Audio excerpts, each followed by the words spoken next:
elke knie sal buig, elke mond getuig, dat U die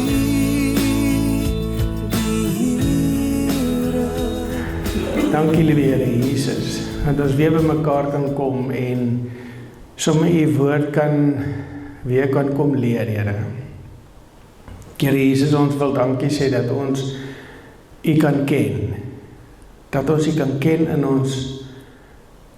ons koppe maar in ons harte ook. Here Jesus, laat ons vanuit ons hele wese uit kan weet, U is 'n werklikheid. Dankie vir die woordskool, Here, dat ons elke maandag aan by mekaar kan kom, dat ons kan fellowship hê met mekaar, kan gesels en lag, en kan weet, Here, ons het een Here, vir wie ons dien en loof. Ek wil dankie sê vir elke geleentheid wat ons hier so het. En ek wil, terwyl ek hier so by Here, dat vra dat U met Driekus sal wees, wanneer hy gaan vir die uitreik, wil U vir hom seën, wil U vir hom bewaar, vir hom en die hele groep wat gaan, dat daar waar hulle gaan werk, dat hulle U heerlikheid sal uitdra, sodat ander ook U werklikheid uit hulle hele wese uit kan sien straal, en kan weet, U is 'n God wat lewe. Ek vra dat U die aand sal seën, Here, seën die worship, seën die boodskap wat Richard gaan bring, Here, en dat U ons harte kan voed met U lewendige woord, in Jesus naam, amen.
Dankie Ellison, dit was kosbaar. Baie wonderlike liedere. Ons het so pas die IFJJ nommer 33 klaargemaak. En het was 'n fees. En daar was 3 mense op die IFJJ, ek gaan nou hulle name noem, dis nou sodat dit op die kamera kan gaan, want ek weet hulle kyk. En hulle name was Relien en Brian van Moreesburg, en van Somerset Wes. En hulle het 'n spesiale dinamika na die groep toe gebring. Vir die eerste keer as deel van die IFJJ het ons liedjies gesing soos die volgende. Hy verlos my van my sonde en hy maak my vry. Hy verlos my, halleluja, halleluja, prys sy. O, hy verlos my van my sonde en hy maak my vry. Hy verlos my, halleluja, halleluja, prys sy naam. En jy kan sien, dit kan aangaan. Kan jy dit sien? Ja. So, daar was 'n deel van die groep wat behoort het aan die Chosen Frozen.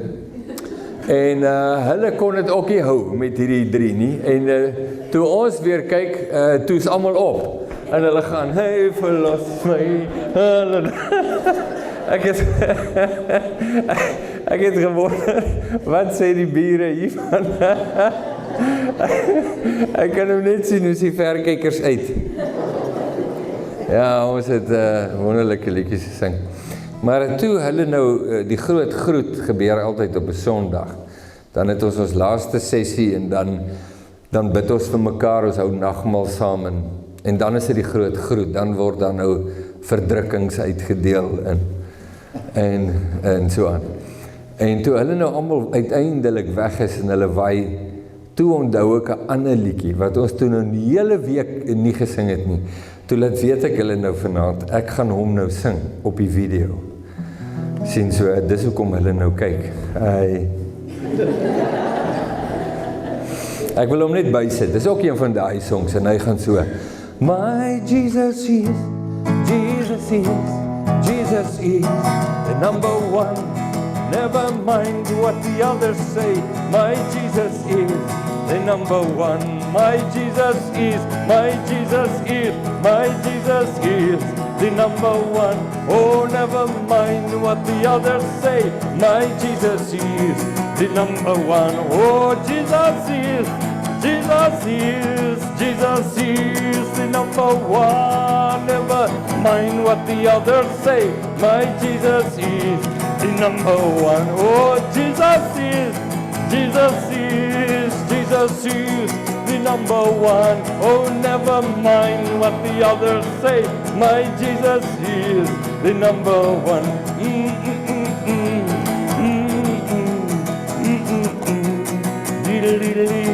La la la, la la la. My Jesus is the number one.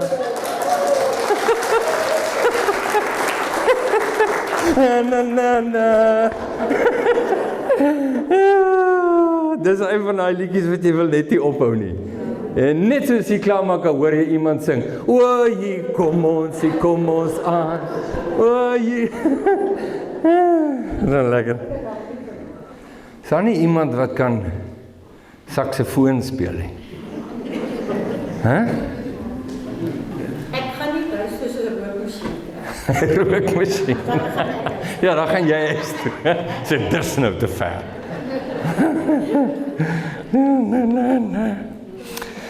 Ja, terwyl ek daaraan dink, ek wil net weer herinner, eintlik vir die doel vir die mense op die kamera.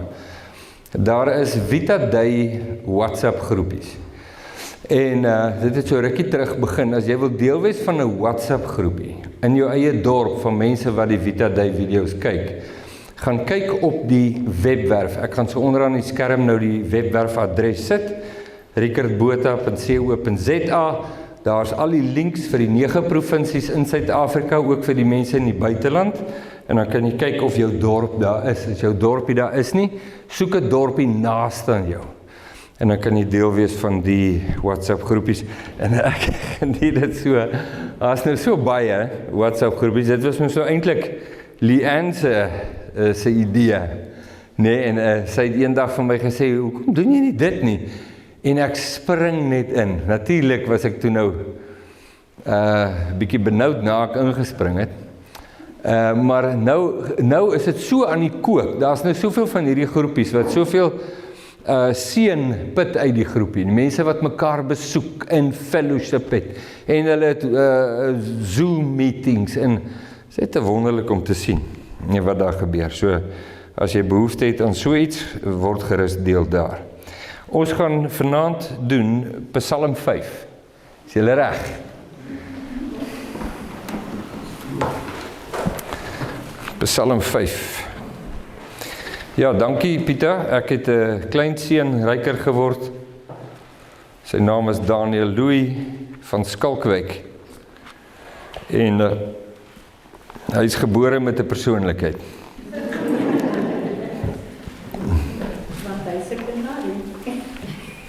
Ja, hy Ek moet sê, ek was daar vir 'n week saam met hulle, en toe lyk dit asof Daniel nie gaan kom nie. Daniel beteken, die Here is my regter, hy het die laaste sê. Is hier nog iemand met die naam Daniel hierso? Dan vir my 'n mooi naam, liewe land. Die Here het die laaste sê, hè?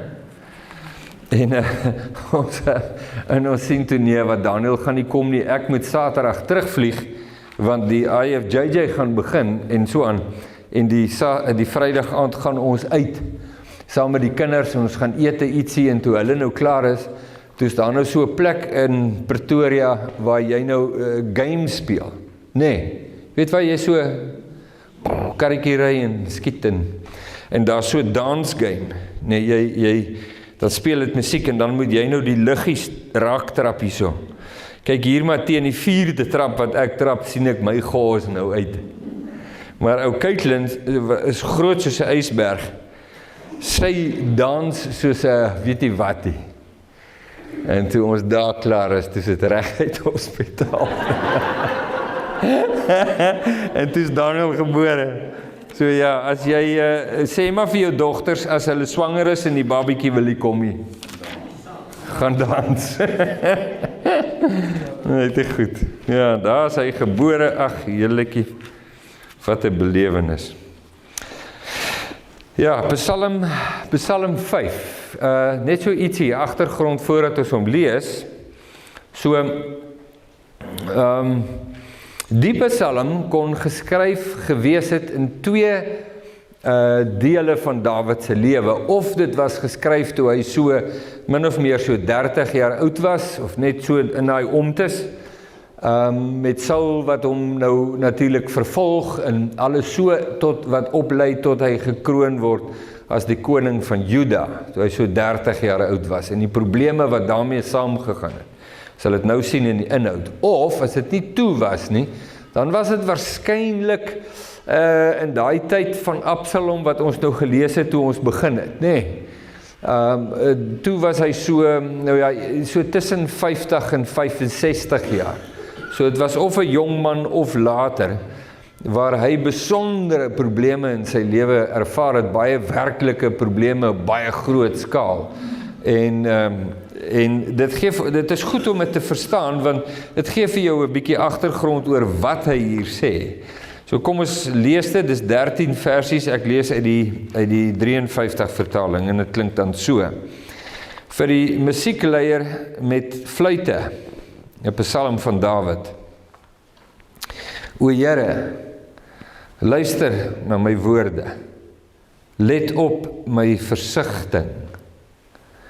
Gee ag op die stem van my hulpgeroep, my koning en my God, want tot U bid ek. In die môre, Here, sal U my stem hoor, in die môre sal ek dit aan U voorlê en afwag. Want U is nie 'n God wat behaag het in goddeloosheid nie, die kwaaddoener sal by U nie vertoef nie, die onsinniges sal voor U oë nie standhou nie, U haat al die werkers van ongeregtigheid. U sal die leensprekers laat omkom, van die man van bloed en bedrog het die Here 'n afskie. Maar ek, deur die grootheid van U goedertierenheid, mag ek in U huis ingaan, my buig na U heilige tempel, in U vrees. Here, lei my in U geregtigheid, om my vyande ontwil. Maak U weg voor my reg. Want in hulle mond is niks betroubaars nie, hulle binneste bring onheil, hulle keel is 'n oop graf, hulle maak hulle tong glad. Verklaar hulle skuldig, o God. Laat hulle val deur hul planne, dryf hulle weg oor die nietige, of oor die menigte van hulle oortredinge, want hulle is wederstrewig, rebels teen U.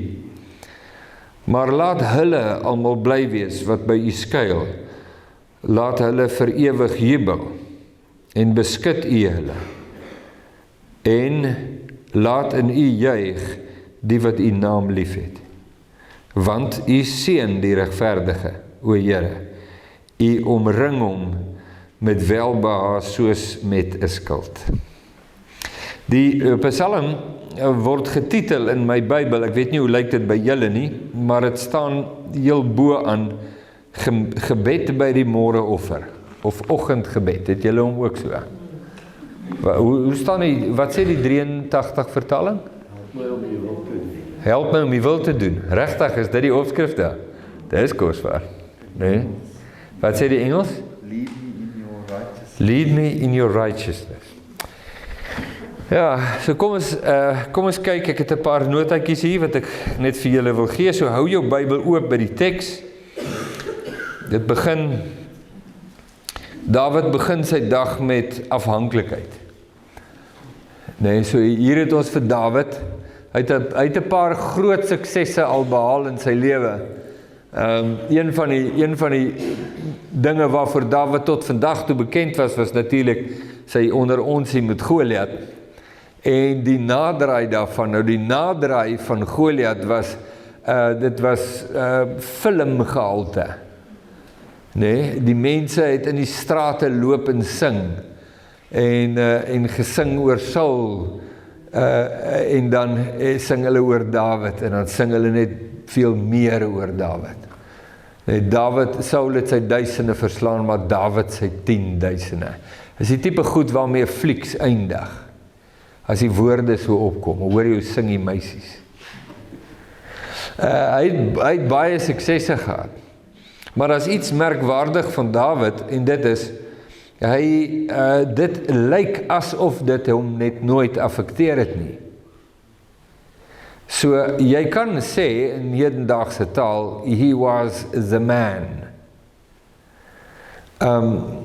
Die Israel vlag tot vandag toe, het die Dawid sterre op. Nee, die herinneringe en nalatenskap van die figuur van Dawid die koning van Israel is legendaries van aard. Maar dit lyk asof dit hom net glad nie affekteer nie. Dit het so baie na ander mense se koppe toe gegaan, so baie konings van Israel, Saul om mee te begin, heel eerste koning van Israel, het heel nederig en mooi en reg begin, maar dit was nie baie lank daarna nie, wat dit heeltemal na sy kop toe gaan. En as gevolg daarvan, die feit dat hy so groot raak in sy eie oë, is die wil van God nie meer belangrik nie. En dit het gelei tot sy ondergang. Soveel so dat Samuel vir hom moes sê, dat God het jou van die troon afgehaal. Hy kanselleer jou koningskap. En hier is hierdie jong man, wat eksponensieel meer sukses het as Saul, of enige ander koning in Israel. En vir een of ander rede, gaan dit na hierdie jong man se kop toe nie. Hoe vreemd is dit? Vir jong atlete vandag, is een van die groot dinge waarvoor hulle berading nodig het, is as hulle skielik begin baie suksesvol raak, Springbok rugby spelers en Olimpiese atlete, dan het hulle berading nodig oor wat om met al die bekendheid en roem te maak. Want dit kan jou breek, as jy dit verkeerd hanteer. Dawid het nie sulke beraders gehad nie, maar hierdie jong seun, vir een of ander rede, gaan dit net nie soontoe nie. Nou sien ons iets in sy binnekamer, iets wat die ander mense nie sien nie. Want mense kyk snaaks na 'n mens. Jy weet, as hulle, kom ons sê, kom ons gebruik bekende voorbeeld, sê nou maar, hulle het my gehoor praat op die radio, op RSG, op Saterdagoggende 10:10, op Breakfast met Derek, pleisters vir die siel. Al wat hulle van my weet, is ek is die pleister vir die siel. So as ek in 'n winkelsentrum loop en ek praat met my vrou en hulle hoor my stem, dan gaan hulle, jy is die ou op die radio. Want dis al hoe hulle na jou kyk, is die ou op die radio. Nee, of as jy die direkteur van jou maatskappy was, of op die direksie was en iemand belangrik in jou werk, daar's baie mense wat na jou kyk, net in die rol wat jy vertolk. En so is daar baie mense wat na Dawid kyk, net in hierdie bepaalde rol, die koning, of die jong seun wat Goliat verslaan het, dis die tipe goed waarvan legendes waaruit legendes gebore word. En dis al hoe hulle hom sien, maar nou kry ons 'n kykie, nie die legende nie die radio-ou nie die direkteur nie die skoolhoof of die man met die range nie, maar iets waar niemand kan sien nie, en dit is waar die deur toe is, in sy kamer, waar dit net hy is. Dit maak hierdie psalm onsaglik belangrik, om te sien wat het gelewe in die hart van Dawid. Dis belangrik vir ons. Dis vir ons goed om dit te verstaan en te sien, want dit wat ons sien in Dawid, het 'n manier om te praat na ons toe, in ons posisie en situasie. Nou sê hy, ek kom na die Here toe, hy begin die dag met afhanklikheid. In die môre sal ek dit aan U voorlê en afwag. Ek sal in die môre aan U voorlê. Dit maak nie saak wie die mense dink ek is nie. Dit maak nie saak wat hulle van my sê nie, en wat hulle aan my toeskryf, of my kritisie wat hulle teen my hou nie. Wat belangrik is, Here, is dat ek voor U staan, en my hart voor U ontledig, en my lewe en my kwessies en my krisisse en my besluite aan U voorlê, en afwag. Dis nog as 'n ding wat ek baie waardeer, wat Pippa my geleer het, is hoe belangrik is dit om te vra na God se wil, en dan te wag, om te hoor wat sê hy. En dat in Hosea is een van die aanklagte wat God teen Israel inbring, is dat julle nie na my wil vra nie, julle gaan net aan met julle lewens, julle vra nie vir my nie, en nie net vra julle nie, maar dit kring nou uit van daar af, julle wag nooit vir my nie, julle luister nie. Dawid, nou sê Dawid, dit is vir my so mooi dat hy dit sê, ek bring nie net die goeders wat ek aan dink en wat my pla na U toe nie, maar ek bring ook my versigtinge na U toe, daardie goed wat nie woorde het nie. Ken jy dit? Nee, dis dat daar sekere goed wat op jou hart druk en so swaar weeg, dat jy weet nie eintlik hoe om dit in jou eie taal oor te dra nie. Nee, omdat dit so diepgaande is. Dawid sê, ek bring wat ek kan beskryf, en wat ek ook nie eers kan sê in woorde nie, bring ek na U toe. En ek wag. So begin hy. Dit is 'n kosbare ding vir 'n man wat in die wêreld se oë alles in goud laat verander waaraan hy raak. Hy sê, gebed is nie net formeel nie, dis eerlik en afhanklik. Dan vers 5 en 7 praat Dawid van God se heiligheid. Dawid erken dat God geen behaag het in sonde nie ongeregtigheid kan verdra nie, en ook nie die mense wat daarmee omgaan nie, en dat hy waarheid liefhet. Dit plaas hierdie gebed van Dawid natuurlik in perspektief. Hy kom nie na 'n maklike God toe nie. Hy kom na 'n heilige koning toe. Dawid is gesalf as die koning oor Juda en later ook as Israel, al 12 stamme van Israel. Maar hy staan voor die God van die heelal, nie die God net van 12 stamme nie. Wat al die nasies van die aarde regeer. Nie net die nasies van die aarde nie, maar die planete en die volledige uitspansel. Die God van hemel en aarde. En hy erken God in sy gebed. Hy kom nie net na hom toe met groot vrymoedigheid nie, maar hy erken hom vir wie hy is. En toe ek dit lees, toe dink ek, jennetjie, dit maak dit 'n ou bietjie beter verstaan. Toe Jesus vir sy disippels die Onse Vader leer, toe leer hy vir hulle, Onse Vader, wat in die hemel is, laat die naam geheilig word. Voor ek nog enigiets anders te sê, staan ek voor God wat ek weet, is 'n heilige koning, wat regeer. En dan beweeg ons 'n bietjie af in die Psalm as ons so na vers 8 toe gaan. Dan sê Dawid, deur die grootheid van u goedertierenheid het ek toegang tot u. Die goddelose het nie toegang tot u nie. Maar deur u goedertierenheid het ek toegang tot u. Nou hoekom is Dawid so spesiaal? Hoekom sal Dawid dan nou goedertierenheid van God ontvang om toegang te kry tot die heilige koning van die heelal, terwyl daar baie ander mense is waaraan hy dink wat nie toegang het nie? Hoekom is hy so spesiaal? Dit kos die Nuwe Testament om dit te verduidelik. In Handelinge 13, ek dink dis vers 23, ek is nou nie seker nie, maar is daar in hy omtes, skryf Lukas, dat Dawid was 'n man na God se hart, want hy was bereid om alles te doen wat God sê. Nee, Dawid buig sy, dit laat my dink aan die vroue van Stilbaai. Nee, wat ek het julle mos gesê, hulle het so 'n teken wat hulle vir mekaar wys. O, dit was in 'n boodskap oor buig jou hart voor Jesus. Toe maak ek so, buig jou hart, nee. En nou het hulle dit aangeneem as 'n teken vir mekaar. So as hulle in 'n gesprek sit en die een sien die ander is besig om kiers regop te staan, dan wys hulle net so vir mekaar. Buig jou hart voor Jesus. Dawid buig sy hart. En dis die rede hoekom Dawid veilig is in die ding dat dinge nie kop toe gaan nie. Nee, dis nou snaaks oor die storie oor kop toe gaan. Ek het al 'n paar keer gekry dat mense sê, luister, dit was nou, sê nou maar, ek kan nou nie presies onthou wat hulle gesê het nie, maar sê nou maar, dis nou iets op.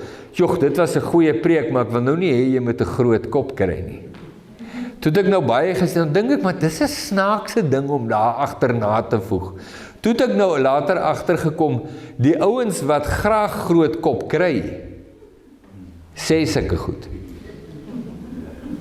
Hoe is hulle groot kop kry? Maar nietemin, Dawid kry nie 'n groot kop nie, want hy weet wie God is. En hy staan voor hom en sê, u goedertierenheid op my lewe, omdat ek my lewe voor u buig. Geef vir my toegang in u teenwoordigheid.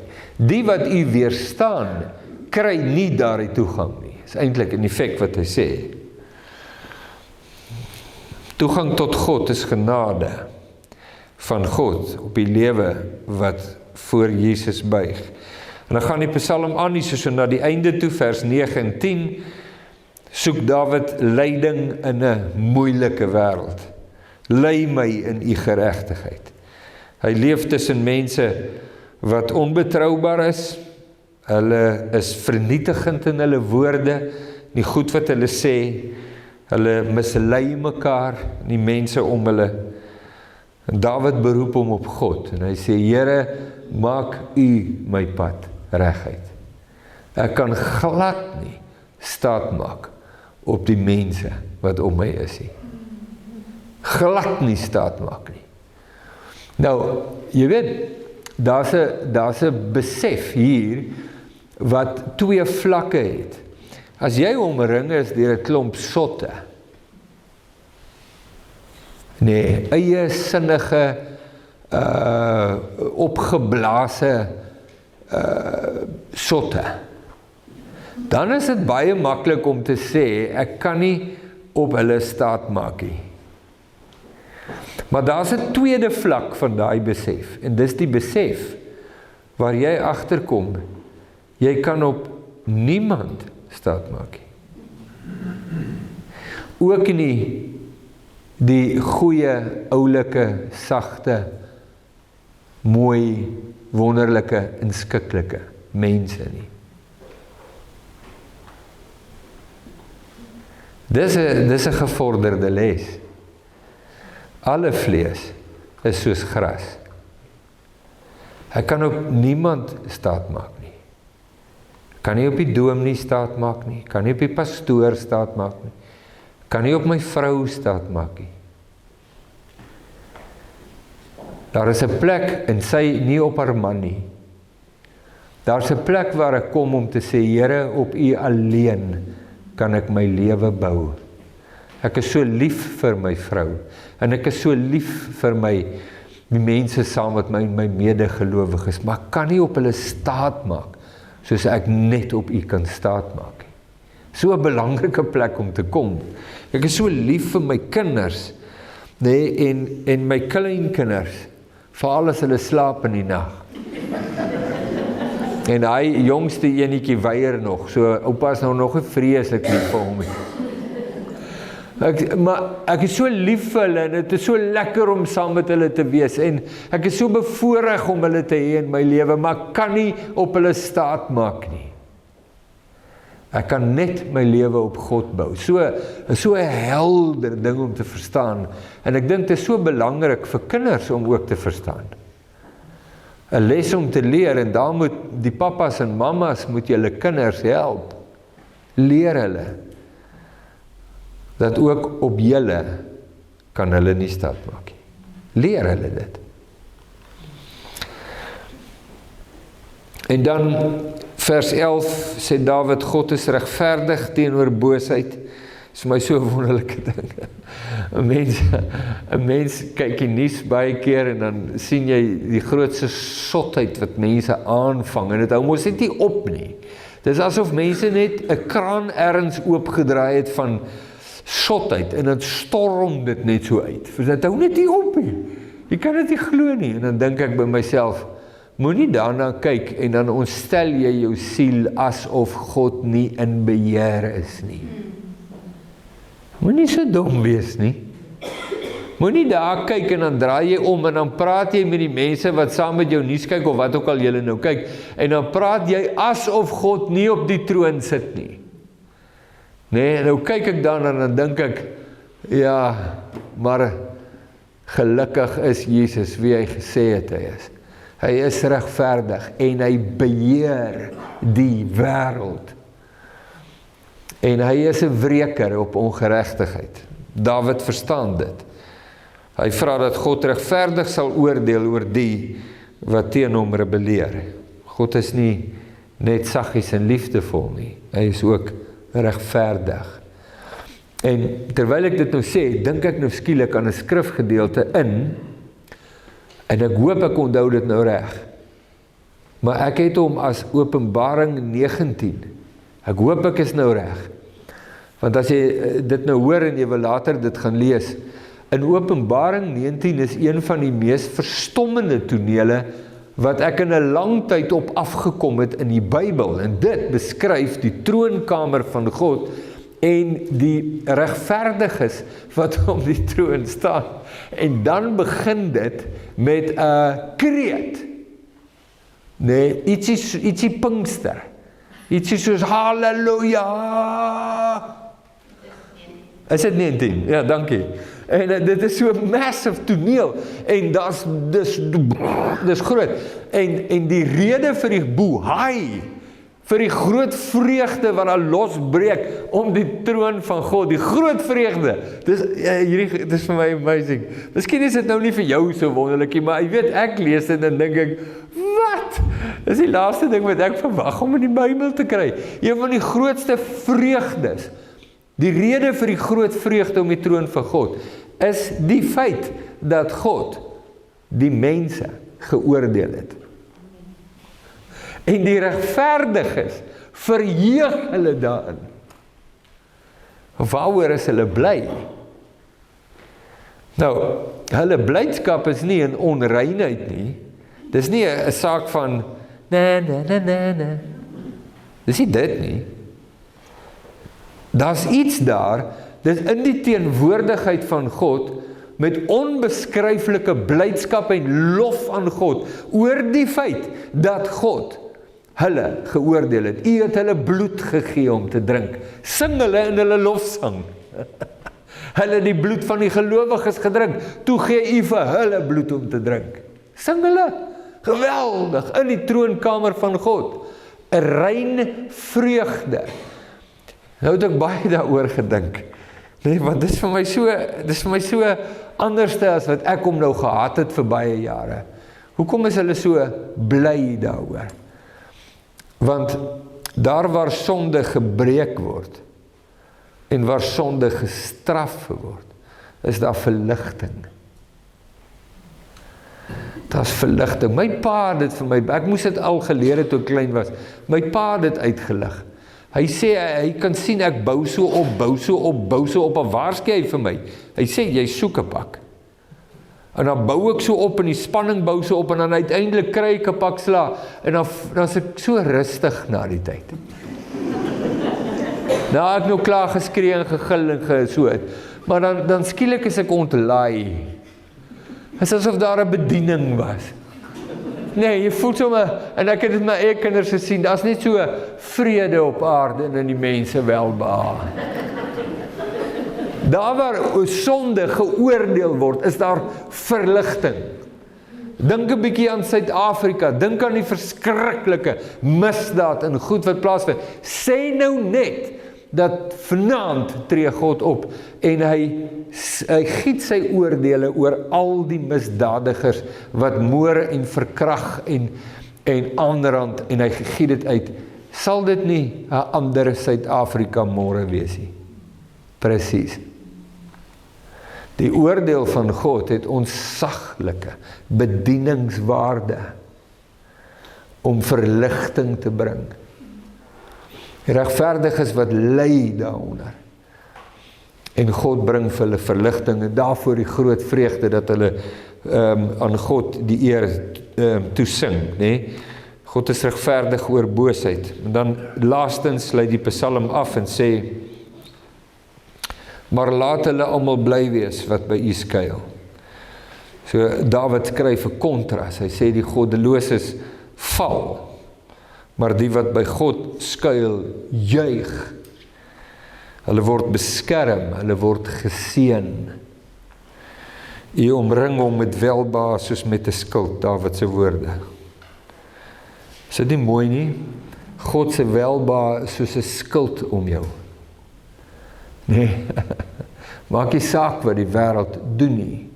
Uiteindelik is dit die skild van God, wat aan jou die lewe gee. Uiteindelik.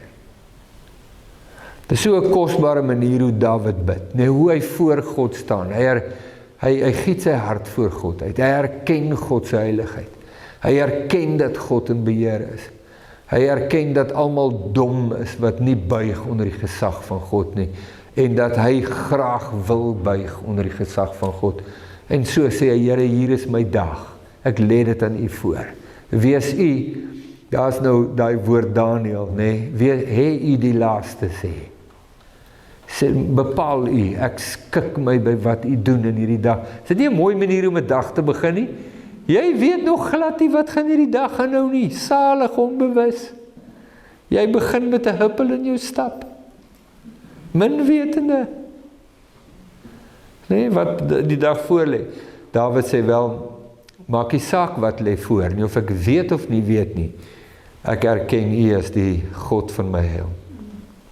So, ek het toe probeer om Dawid se gebed om te sit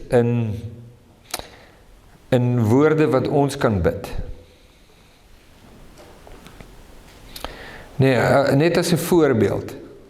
Ons kan dit noem ons eie oggendgebed. Vat hierdie Psalm en maak dit in 'n gebed van ons eie. Nou dit beteken nie jy moet so bid nie, maar ons vat die Psalm en dan gebruik dit in jou eie gebed wanneer jy voor die Here staan. Net die inhoud hiervan. Ek gaan hierdie gebed gebruik as sommer as afsluiting vir vanaand. Ek wil dit saam met julle bid. Ek wil julle moet luister. En dan kan jy by die huis kan dieselfde doen. Jy vat Psalm 5. Jy lees dit rustig deur, sien wat Dawid uitlig. Skryf jou eie gebed. Nee, geskoei op Psalm 5 wat jy in die oggende kan voorlees as jy jou dag begin. So ek wil graag so afsluit. Here, my koning en my God, in die stilheid van hierdie môre kom ek na u toe. Luister na my woorde, maar ook na dit wat ek nie kan sê nie. Die versigtinge van my hart. Ek bring my dag voor u, Here. Alles wat voor lê, lê ek neer by u voete en ek wag op u. U is heilig. U het geen behaag in sonde nie. U waarheid staan vas. En niks wat vals is, kan voor u bly staan nie. En tog, deur u groot genade, mag ek na u toe kom. Nie oor wie ek is nie, maar oor wie u is. Dankie dat ek mag buig voor u, in eerbied en ontzag. Maar Here, ek sien u nie net as die groot God van die heelal nie.